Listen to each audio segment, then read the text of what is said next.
Voilà un pont qui date du XIVe siècle, m'expliquait hier Alexander.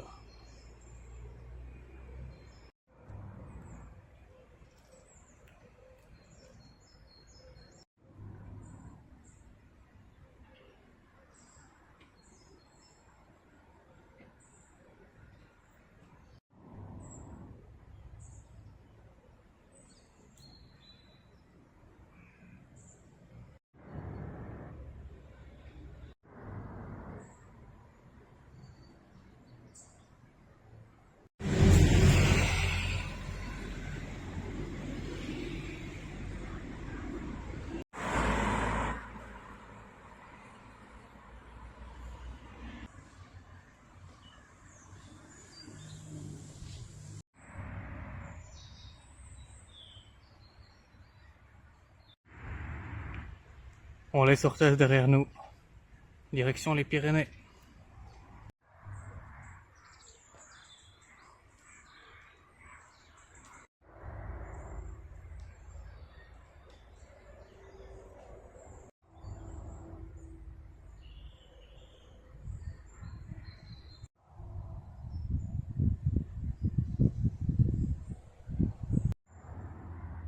J'étais en train de faire presque l'inventaire de tous les paysages que j'ai découverts depuis que je suis parti de chez moi. Et je réalisais que ce que j'ai préféré traverser jusqu'à présent, eh bien, c'était les Ardennes d'où je suis parti. Et puis j'ai beaucoup aimé l'Argonne en France. C'est une région très similaire avec des forêts. Je dois dire que, étonnamment, ces endroits ne sont pas du tout sur le chemin de Saint-Jacques-de-Compostelle, qui compte des tracés qui sont assez décevants. Je ne vous recommande pas de passer par Bourges, par exemple, qui consiste à marcher à marcher sur des départementales pendant des jours et à traverser des paysages qui ont été, je dirais presque abîmés par la main de l'homme. Je vous ai raconté que j'avais rencontré un jeune couple à Grain, c'était après avoir quitté Périgueux, et je vous avais parlé un petit peu de cet homme et de la permaculture qui l'intéressait. Eh bien, en traversant tous ces paysages de Bourges autour, on voit combien la main de l'homme a abîmé la nature, combien tous ces champs sont presque comme des usines à ciel ouvert, où la terre a été presque stérilisée par tout ce que nous lui faisons subir. Et puis il y a toute cette monoculture de vignes que j'ai aussi traversée pendant des jours. Et puis enfin il y avait les landes qui étaient terriblement monotones. Je dois dire que par contraste, les forêts de l'Ardenne belge et aussi de l'Argonne étaient tout à fait magnifiques. Et à cette époque, je me souviens que je regardais à travers les bois et ce que je voyais me rappelait les peintures d'Ivan Bilibine. Vous n'avez probablement jamais entendu parler de Bilibine, mais en Russie il est extrêmement connu. Et il est extrêmement connu pour avoir peint, pour avoir fait les illustrations des contes populaires russes qu'il m'est arrivé de lire quand j'étais enfant. Et en regardant à travers les bois, donc, je me souvenais souvent de ça. Et lorsque je me promène dans cette partie de la France, je recherche à nouveau, d'une certaine manière, les peintures de Bilibine à travers ces forêts et je ne les vois pas.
Ça fait déjà plusieurs mois maintenant que je partage avec vous le contenu de mes investigations quant à la nature de l'esprit humain, que j'ai commencé déjà il y a plusieurs années. Et au fond, cette investigation, elle repose sur l'idée qu'il y a la perception de la réalité, de ce que nous appelons la réalité, telle qu'elle est, et puis il y a toute l'interprétation que la pensée vient faire de cette perception. Et comment cette interprétation est en fait à de nombreuses reprises et à de nombreux niveaux erronée. Et comment ces erreurs de la pensée, ces erreurs d'interprétation du réel entraînent notre souffrance et comment nous restons piégés, bloqués pendant des milliers d'années dans cette ornière, dans un cercle vicieux où nous répétons les mêmes erreurs en espérant trouver les bonnes solutions qui vont nous permettre de nous libérer de cette souffrance. Nous en avons inventé des milliers et toutes ont échoué. Aujourd'hui, en regardant l'état du monde humain, on se rend compte qu'il n'est pas différent du monde d'humain tel qu'il était autrefois. J'avais envie d'aller plus loin dans cette investigation. Il me semble que même les scientifiques, lorsqu'ils s'imaginent qu'ils sont objectifs et qu'ils observent la réalité telle qu'elle est, se trompent. Il me semble qu'il y a des erreurs fondamentales là aussi, que la pensée commet, et que c'est seulement à partir de ces erreurs-là que la science est produite. Et je voulais vous montrer quelques exemples, vous guider à travers quelques exemples, et peut-être qu'ils vous intéresseront. Imaginez que vous approchiez la main du feu. Qu'est-ce que vous ressentez à ce moment-là? De la chaleur. Est-ce que vous êtes d'accord de dire que la chaleur est une sensation, et que la sensation est un mouvement, qu'elle a un début, que la chaleur émane de quelque part, et qu'à un moment elle prend fin? Et alors, quelle est la source de la chaleur? La chaleur, d'où vient-elle? Vous approchez la main du feu et vous ressentez de la chaleur. D'où provient-elle? Vous dites, c'est évident, la chaleur provient du feu. Mais est-ce que ça ne vous paraît pas totalement absurde, totalement grotesque? Nous disons que la chaleur est une sensation que nous ressentons et que notre ressenti prend sa source dans le feu. Est-ce que vous trouvez ça normal? Est-ce que quelque chose ne vous met pas la puce à l'oreille? Ou bien peut-être que ça vous est complètement égal? Bien que cela vous intéresse ou que cela soit égal, vous souhaitez égal, en fait, est simplement un réflexe de l'organisme et du conditionnement de l'individu. Mais admettons que cela vous intéresse, sinon vous changerez de vidéo. Eh bien, je poursuis l'exemple, je l'approfondis.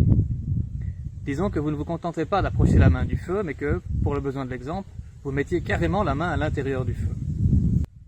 Alors vous ressentez une chaleur extrême et également une douleur extrême. Qu'est-ce que la douleur? C'est une sensation, au même titre que la chaleur. La douleur provient-elle du feu? Comment expliquez-vous qu'une sensation provienne de l'extérieur de vous et qu'une autre sensation provienne de l'intérieur de vous? Est-ce que ce n'est pas complètement absurde? N'y a-t-il pas là un problème dans notre interprétation du monde? Vous voyez, je questionne qu'il y ait une telle chose que l'objectivité, que nous vivions dans un monde d'objets et que la matière existe du tout. Je pense qu'il n'y a pas d'opposition entre l'esprit et la matière et que la matière n'existe tout simplement pas. Il me semble qu'il n'y a pas d'univers, qu'il n'y a pas de planète, qui soit sphérique ou plate ou cubique, et qu'il n'y a pas de gens qui vivent à l'intérieur de cet univers. Que tout ce qui existe en réalité, c'est la perception d'un univers, la perception de la planète, la perception d'une personne.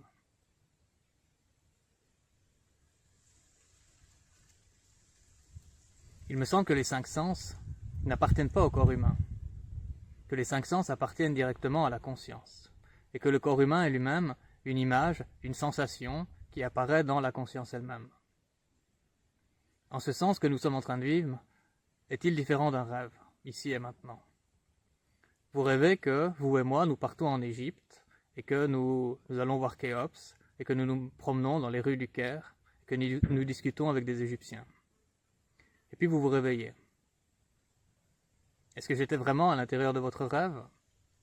Les pyramides ont-elles vraiment été construites il y a des milliers d'années à l'intérieur du rêve? Ou bien est-ce la conscience qui apparaît ici et maintenant de cette manière-là?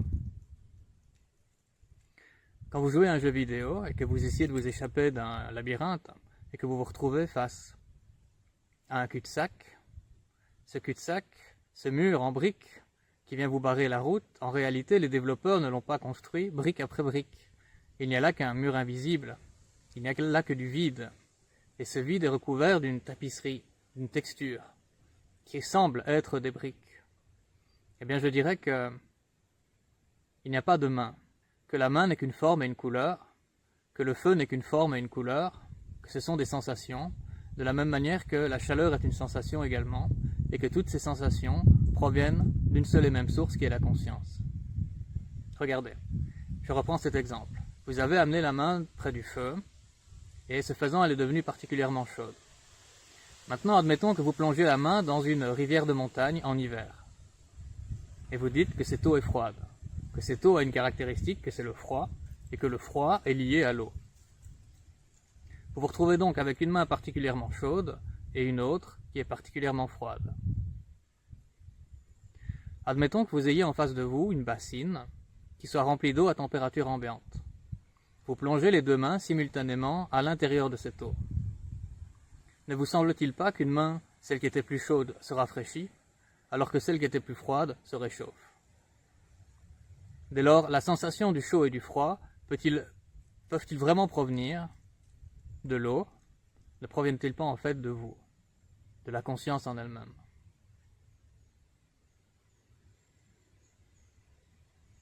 Dans le bouddhisme zen, il y a cette idée selon laquelle, cette histoire, un moine se réveille un jour en se souvenant avoir rêvé être un papillon.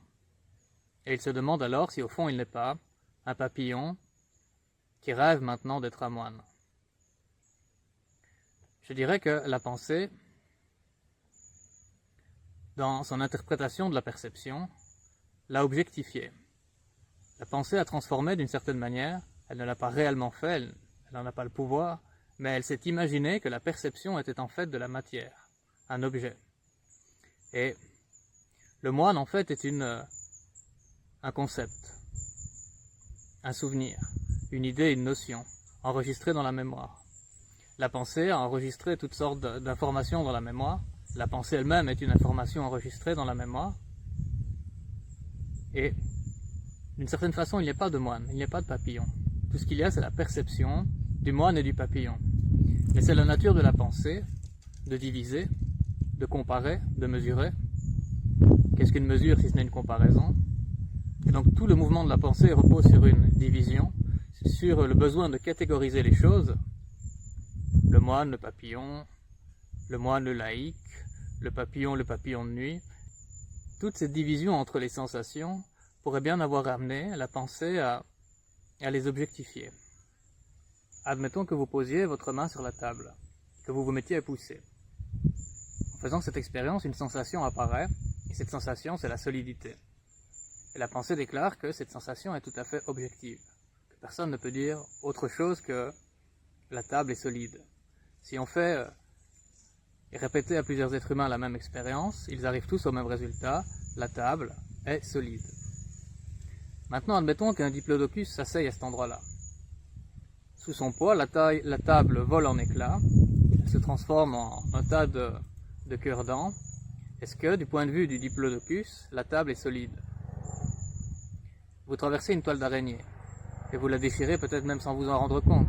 Et si vous vous en rendez compte, vous vous rendez compte à quel point elle est fragile.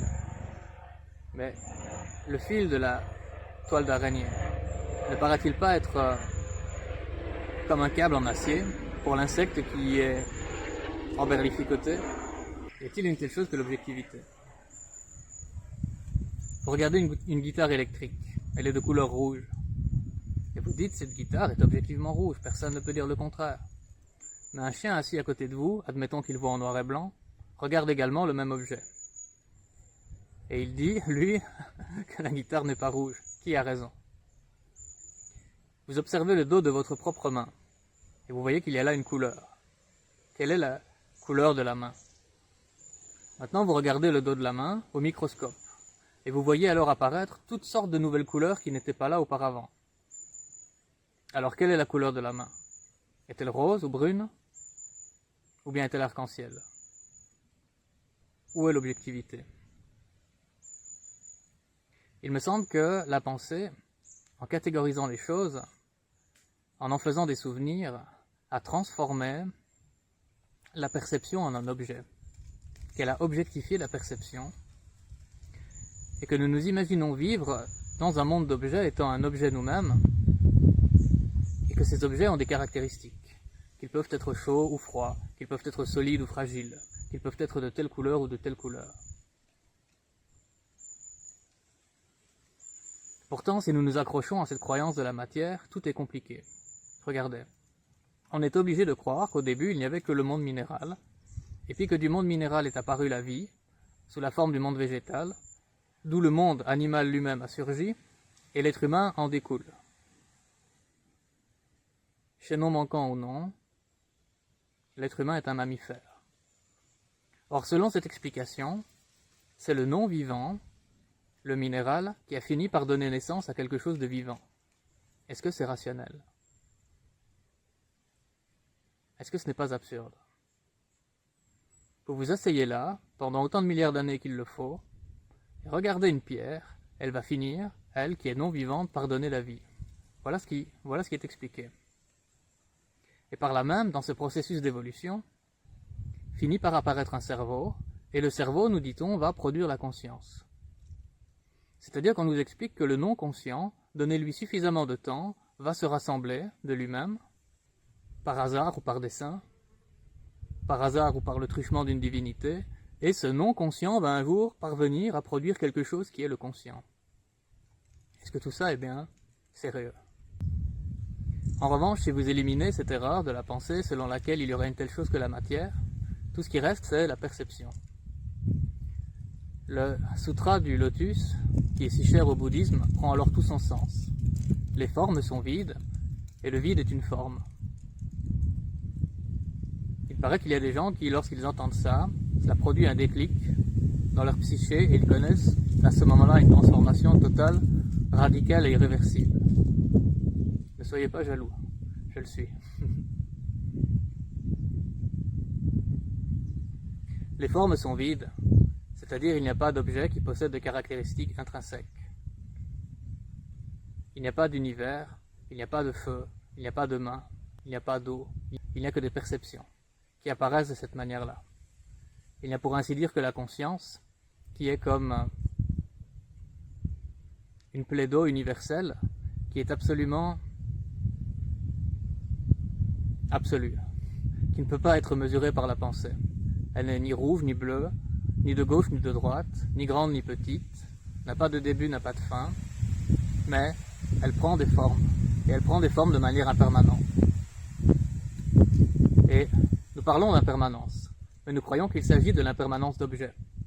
L'impermanence, selon moi, a beaucoup plus de sens si on envisage qu'il s'agit d'une impermanence de sensations. Les sensations, effectivement, ne font que d'apparaître et disparaître. Il me semble que l'objectification a également créé l'illusion du temps et de l'espace. À partir du moment où nous pensons qu'il y a un objet, cet objet semble se déplacer quelque part, et cette croyance-là crée l'idée qu'il y a un temps et un espace.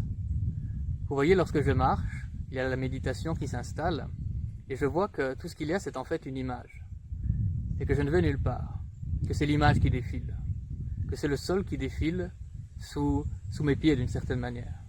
C'est un peu un abus de langage de dire ça, parce que les pieds font partie de l'image, évidemment. Et au niveau du pied, il y a une sensation qui apparaît,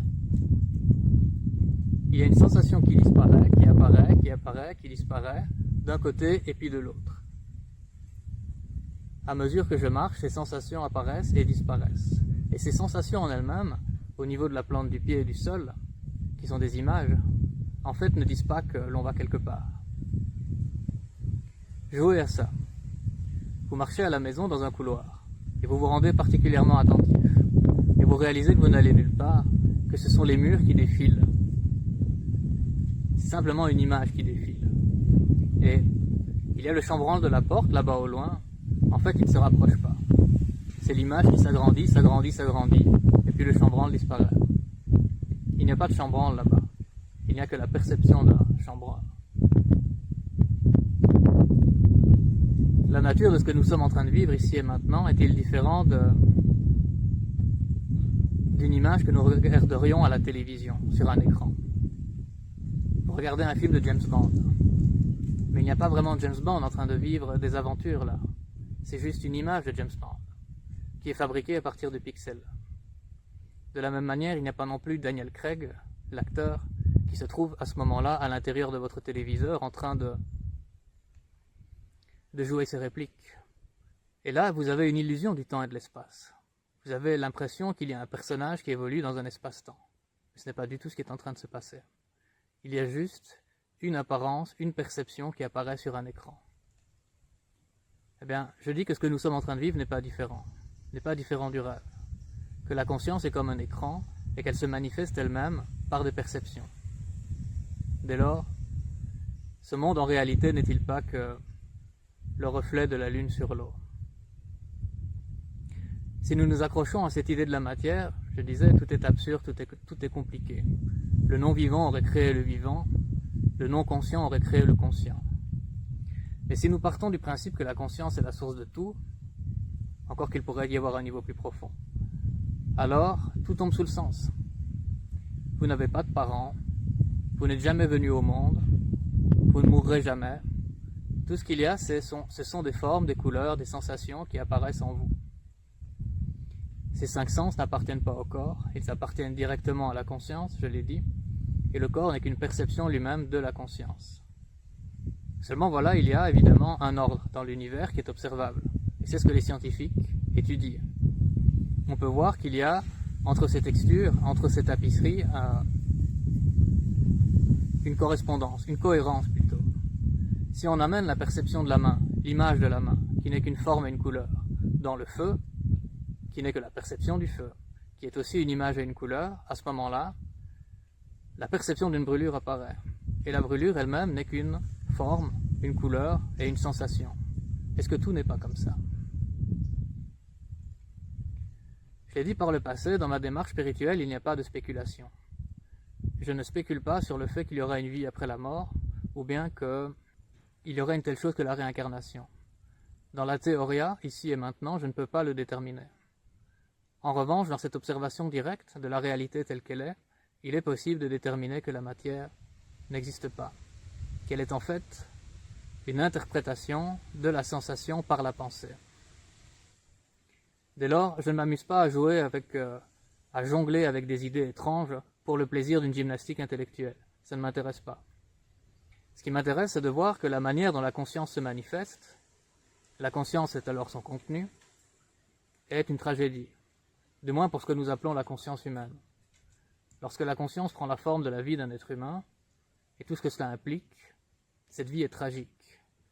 Nous sommes déchirés intérieurement, nos familles sont déchirées, nos nations sont déchirées, le monde humain lui-même répète tout le temps la même spirale de la violence. Est-ce que toute cette absurdité, et c'est absurde, parce que tout ce que nous voulons c'est être heureux, et toute cette violence vient détruire notre bonheur, et nous empêche d'y accéder, est-ce qu'au fond, tout le désordre que nous connaissons ne viendrait pas d'une interprétation erronée de la pensée? Et en rétablissant ces erreurs, en voyant les choses telles qu'elles sont, plutôt que telles qu'elles sont interprétées, est-ce que nous ne pourrions pas mettre fin au chaos et revenir à l'ordre? Je pense que ce qui nous permet de faire ça, c'est la compassion. Par compassion, j'entends évidemment la manière dont elle a été investiguée dans le cadre de cette réflexion. Ne nous faudrait-il pas libérer la conscience, qui semble être stupéfiée par son contenu, par les erreurs commises par la pensée, de manière à ce que l'histoire qui apparaisse à l'intérieur de nous-mêmes, cette perception de l'univers que nous avons cru jusqu'ici être un objet, de la manière à ce que cette histoire devienne une histoire heureuse. Jusqu'ici, nous avons dit que le feu était un mouvement qui émanait du feu, que le froid est un mouvement qui émanait de l'eau, par exemple, mais que le feu et le froid sont donc des sensations, et que ces sensations trouveraient leur source non pas en nous, mais à l'intérieur des objets eux-mêmes. Si nous investiguons cela, je ne sais pas ce que vous en pensez, mais est-ce que vous ne trouvez pas que c'est un petit peu absurde? Mais admettons que vous n'ayez absolument rien, mais alors rien compris à ce que j'ai dit. Alors, certainement vous avez déjà zappé, mais si vous êtes toujours là, on pourrait envisager que vous vous sentez frustré, contrarié, que vous connaissiez du doute, peut-être même de la méfiance. Peut-être qu'il est un gourou qui essaye de me retourner le cerveau pour essayer de me manipuler. Bien, c'est clair. Alors c'est clair qu'il y a un désordre qui est apparu dans la conscience. Et si nous restons avec ce désordre, sans nous braquer sur lui, en voyant qu'il y a tout un espace autour de la sensation, qui est une sensation elle-même, de manière à ce que ce désordre ne soit pas coincé, si vraiment nous restons à l'écoute de ce doute, de cette frustration, que nous laissons ce nœud raconter sa propre histoire, se déployer, et si nous laissons ce mouvement aller jusqu'au bout, si nous laissons la souffrance aller jusqu'au bout, alors elle se résorbe. Et le reste, en fait, n'a vraiment aucune importance. L'important, c'est juste que l'histoire puisse se continuer de façon heureuse, en voyageant plus légèrement.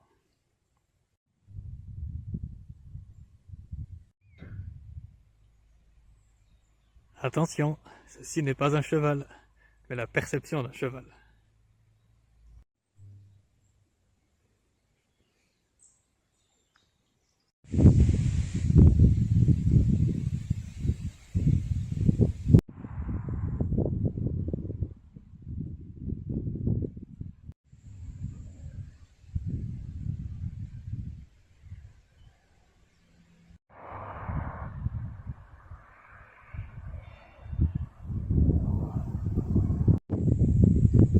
On est arrivé à destination.